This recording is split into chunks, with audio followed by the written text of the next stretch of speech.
खाते। कुछ दिनों बाद हरिया की बारी आती है। बाप रे, आज तो मेरी बारी है उस काली गुफा में जाने की। क्या करूं, वो तो बड़ी खतरनाक चुड़ैल है। मेरे तो हाथ पैर कांप रहे हैं। फिर हरिया डरते डरते अनाज की बोरियां अपनी बैलगाड़ी में लाद देता है। तभी हरिया की पत्नी उससे कहती है, देखो जी, संभल के जाना और किसी भी हालत में शाम होने से पहले वापस आ जाना। उस चुड़ैल का कोई भरोसा नहीं है जी। हरिया बैलगाड़ी में बैठते हुए कहता है, भगवान, मैं क्या वापस आऊंगा। लगता है अब तो मेरी खबर ही आएगी। इतना कहकर हरिया वहां से चला जाता है। रास्ते में जंगल से गुजरते हुए हरिया की बैलगाड़ी का एक चक्का बड़े गड्ढे में फंस जाता है। हे भगवान, अब ये क्या मुसीबत है। हरिया नीचे उतर के पूरी ताकत से अपनी बैलगाड़ी को गड्ढे से निकालने की कोशिश करता है।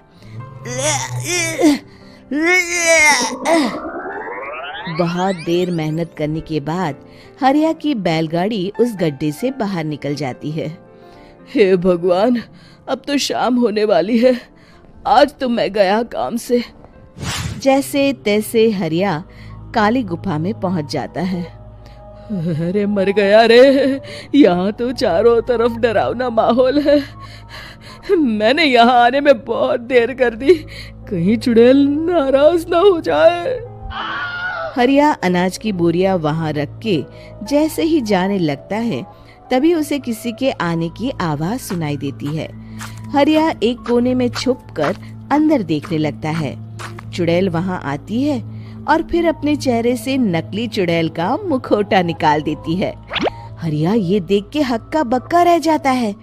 तभी चुड़ैल कहती है, भैया यहाँ आना, आज तो बहुत अनाज आया है। इसे मिलाकर अब हमारे पास ढेर सारा अनाज जमा हो गया है। कल ही हम इसे शहर में बेच आएंगे और माला माल हो जाएंगे। तभी अंदर से नदी के किनारे वाला तांत्रिक बाहर आता है। अरे, ये तो तांत्रिक बाबा है। हाँ, अब तो हम दोनों की जिंदगी मजे में कटेगी। गांव वालों को बेवकूफ बनाना इतना भी मुश्किल नहीं था। लोग तो तुम्हें सच में असली चुड़ैल समझते हैं। हाँ, तुमने सही कहा। अब ये गांव वाले चुड़ैल के डर से जिंदगी भर इस काली गुफा में अनाज पहुंचाते रहेंगे। अच्छा, तो ये बात है। ये दोनों पूरे गांव वालों को बेवकूफ बना रहे हैं। अभी जाकर सबको बताता हूँ। हरिया उन दोनों की पूरी बातें सुन लेता है और जल्दी से वापस गांव में आता है। गांव वालों को पूरी बात बता देता है। इससे पहले वो दोनों हमारा अनाज लेकर शहर जाए, हमें उन दोनों को पकड़ना होगा। उधर दूसरी तरफ नकली तांत्रिक और नकली चुड़ैल बनी औरत एक बड़ी गाड़ी में सारा अनाज लाद के वहां से निकलने की तैयारी कर रहे होते हैं। जल्दी करो, इससे पहले हमें कोई देख ले। हमें यहाँ से निकलना होगा। और तभी वो दोनों देखते हैं कि सामने से सभी गांव वाले अपने अपने हाथों में मशाल लेके आ रहे हैं। दोनों बुरी तरह डर जाते हैं। रुक जाओ, तुम दोनों का भांडा फूट चुका है। अरे मर गए रे, ये गांव वाले कहाँ से आ गए? तुमने क्या सोचा इतनी आसानी से यहाँ से निकल जाओगे? ये अनाज हमने अपने खून पसीने से दिन रात खेतों में मेहनत करके उगाया है। दोनों मुखिया जी के पैरों में गिर जाते हैं।